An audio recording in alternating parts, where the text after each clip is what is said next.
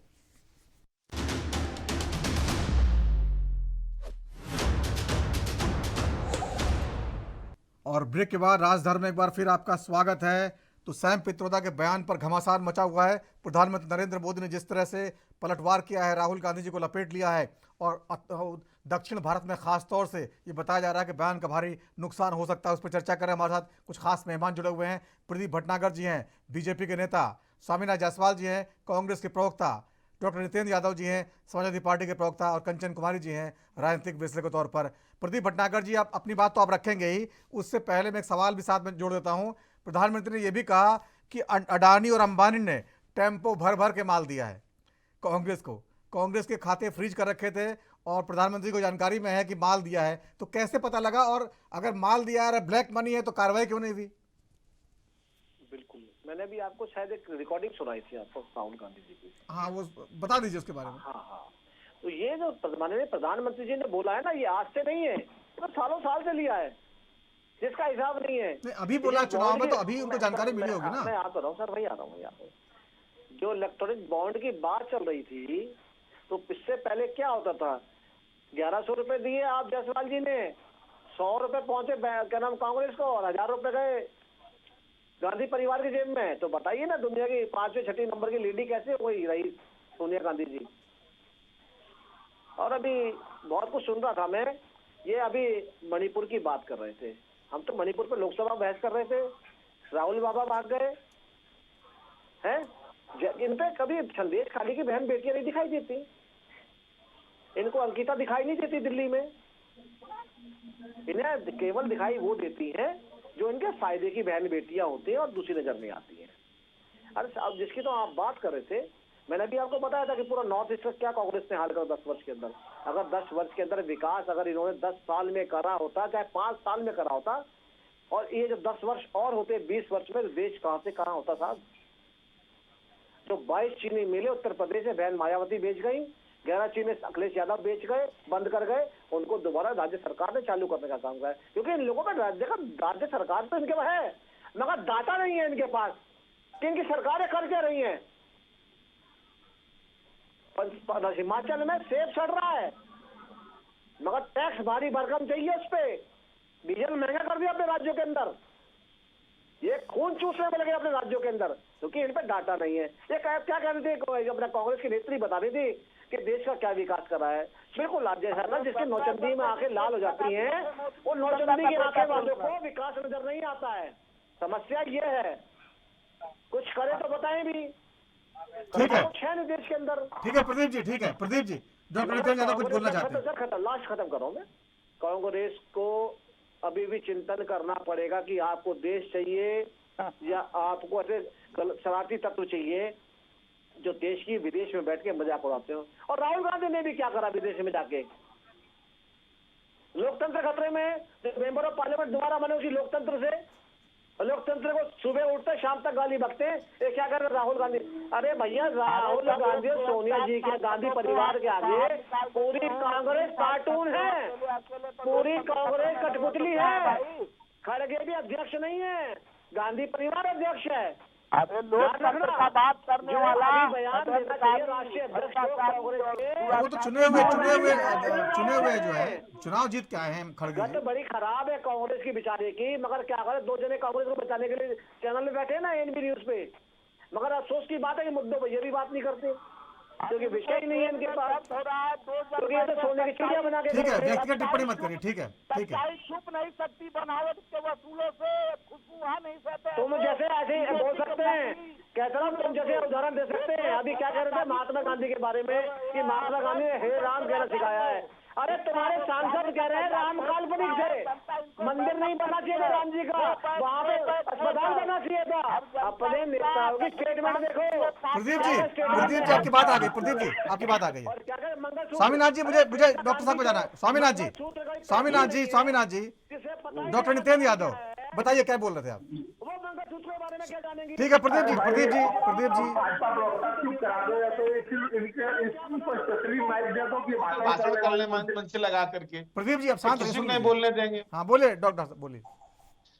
देखिए अभी ये कह रहे थे दूसरे प्रवक्ताओं को कि आंकड़े लेकर के आया करो, और इन्होंने अभी अभी कहा कि 11 चीनी मिलें अखिलेश यादव बेच गए। मैं अभी इसी चैनल पे इनको चैलेंज करता हूं कि ये वो 11 चीनी मिलों के नाम बता दें, कौन से 11 चीनी मिली बेची गई और किनको बेची गई। ये एक नंबर के झूठे और मक्कार लोग आते हैं और फर्जी बातें करते हैं। डाटा लेकर के मैं आया हूं, 1,76,000 शिक्षा मित्रों की नियुक्ति हमने की और 75,000 शिक्षकों का घोटाला आपने किया।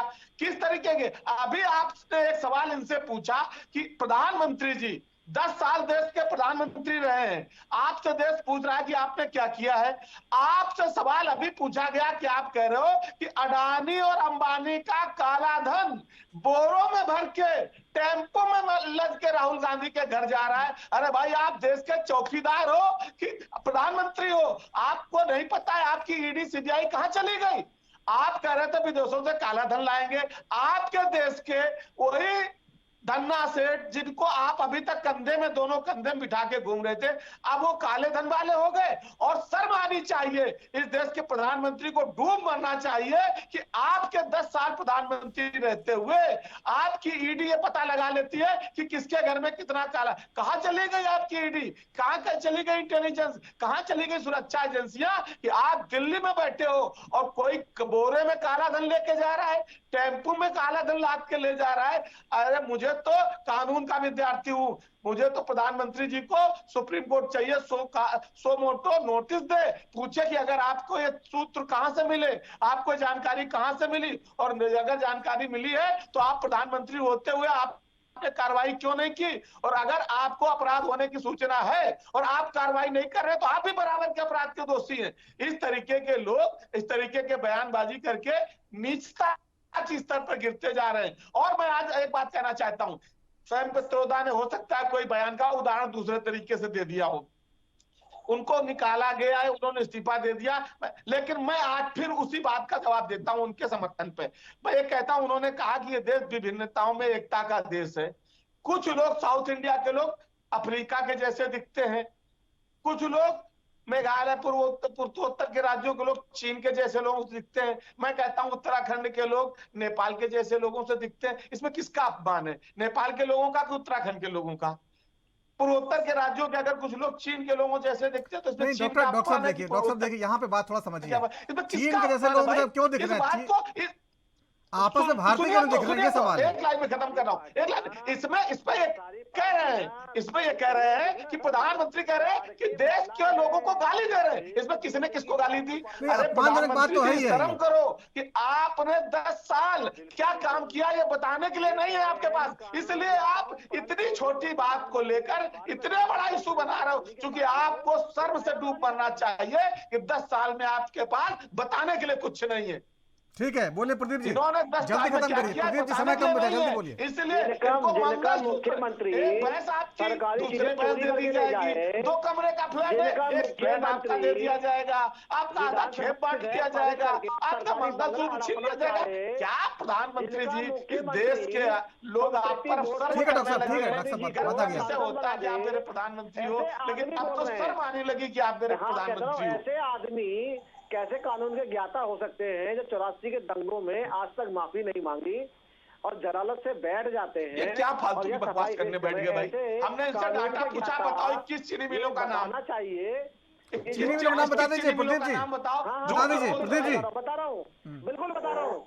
सबसे पहले मेरठ, प्रतापपुर, अलीगढ़, लखनऊ किसको बेची? बदायूं में कहाँ है वो चीनी मिल? करोड़ों रुपए के। हाँ अरे बिल्कुल सरकार चालू करी है। सरकार का कुछ को आपको नहीं पता कुछ भी। खा गए उत्तर प्रदेश में 15 का छोड़ा तुमने। कांग्रेस और समाजवादी पार्टी उत्तर प्रदेश को खा गई, बंटवारा करके चले गए हिंदू मुसलमानों में। ये बैठे यहाँ पे कानून के ज्ञाता जिन्हें पढ़े लिखे होने के बावजूद बोलने का सलीका नहीं है कि देश के प्रधानमंत्री ने कैसे बोलना चाहिए। ये क्या देख रहे उत्तर प्रदेश को? मुजफ्फरनगर दंगा मुजफ्फरनगर दंगा, हापुड़ दंगा, बुलंदशहर दंगा, लखनऊ दंगा, आजमगढ़ दंगा, बदायूं दंगा। दुनिया ठीक है प्रदीप जी, ठीक है, आपने बता दिया। ठीक है डॉक्टर साहब, ठीक है बराबर, ठीक है।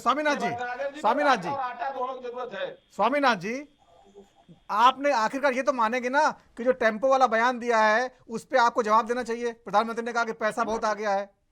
तो मेरे से बयान लीजिएगा तभी तो बोलूंगा मैं। हाँ बोलिए।